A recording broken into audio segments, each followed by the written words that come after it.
What's up, you guys? I'm Dan, this is Frugal Not Cheap, and today we'll talk about how you dress matters.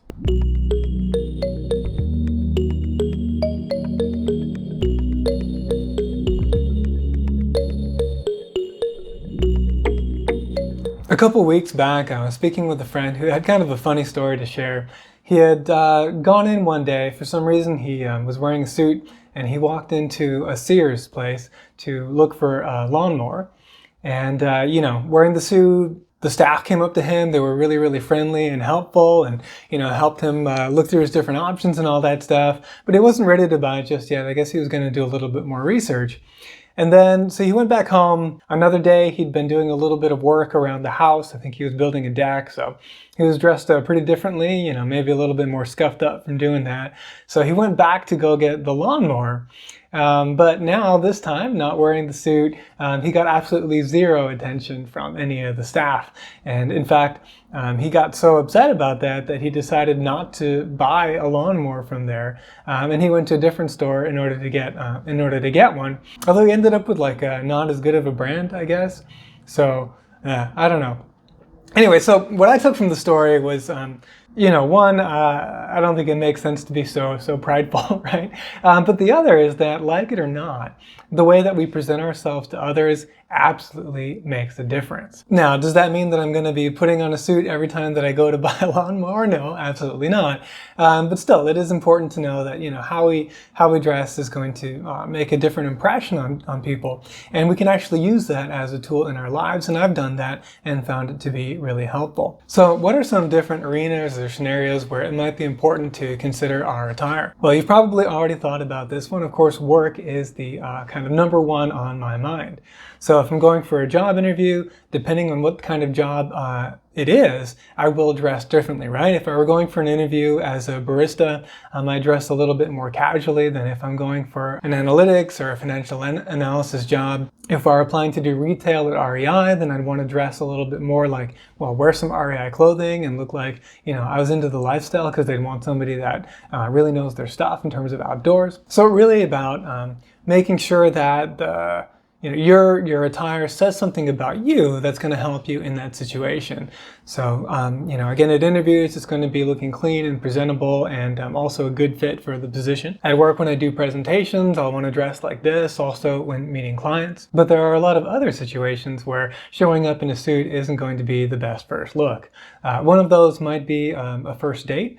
So typically I'll think about wearing something that is, it matches the date that we're having. So it matches sort of how upscale the restaurant is.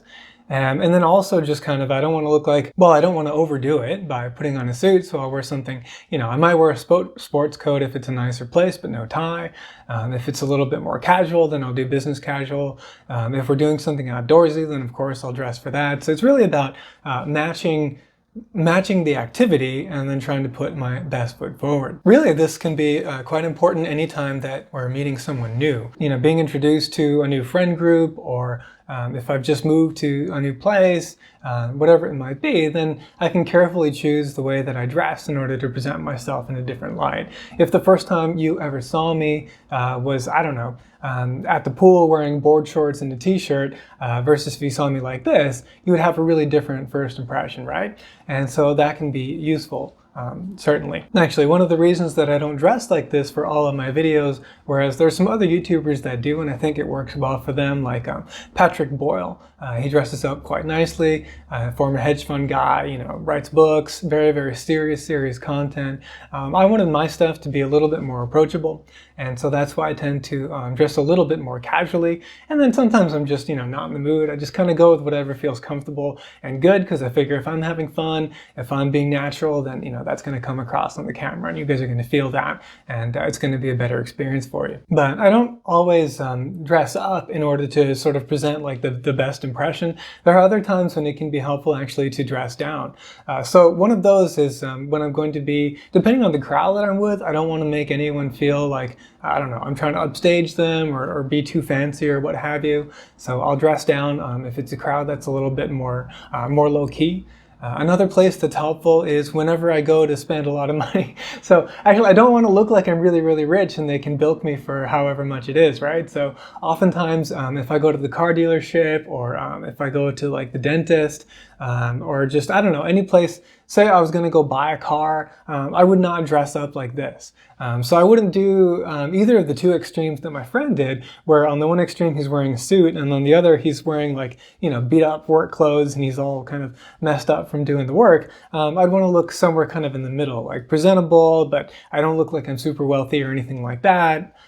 Just something casual and comfortable. That's really my preferred kind of dress. Like I'll just, I don't know, put on clean jeans and a t-shirt if I'm going to go do any of those kinds of things. And then I don't look like a high spender, but I also don't look like, you know, I can't afford to be there either, somewhere in the middle. So those are some ideas. I'm sure you can think of plenty of other scenarios where the way you present yourself makes a difference. And then one thing to make note of here at this point, and really this is true I think for everyone, is that fit matters a lot more oftentimes than than other aspects of the clothing. So the current outfit that I'm wearing, actually all of it is tailored made. It is made exactly my specifications. I think my neck's gotten a little bit bigger, but what are you going to do? Having well-fitting garments makes them look much more expensive than if you had the same garment in a size that didn't quite match. So that's a really big one. If you want a quick and easy upgrade to your entire wardrobe, would be to really get clothes that fit properly. They fit around the shoulders, they're the right length, in the sleeves, and in the torso, all that kind of stuff. That's a really big point. The other one, and this is just me, is, and also goes along with the trying not to be too flashy thing, is personally I don't wear anything that has visible brand names. A couple things might have like a very subtle logo, but I'm really not into shouting, you know, LV this and Supreme that and, you know, what have you. Just not my style. I find that to be a bit garish, a little gaudy. So yeah, not for me. And then the last thing I'll say is, of course, I try not to sacrifice comfort at all. So one of the things is I really like to wear basically only natural fibers. I don't really like to wear any poly. So, you know, I either wear, you know, this is 100% wool. I've got one suit that's a blend of cashmere and then silk as well. That one's really comfortable. And then, you know, generally, yeah, linens and cottons are kind of what I like to wear outside of that. So what does this have to do with money? Well, of course, this is, again, going to be something that I think is quite useful in a person's career, just in terms of networking in general. And very importantly, it doesn't have to be very expensive at all. So in the next video, what I'll do is I'll cover sort of, you know, what are some basics that a man could put together for a wardrobe that would be very presentable and versatile. It'll be kind of based on sort of my experience and the kind of jobs and situations that I find myself in. But of course, there's going to be an analog for you regardless of whatever you're doing. Like if you're in the trades, obviously, you know, high quality items, at a good price, on sale, that kind of thing. Those strategies are still going to hold true for you as well. So I look forward to putting that video together for you next week. Hope you found today's video helpful. If you did, please hit the like button and consider subscribing. Thank you very much for watching, and I'll see you in the next video.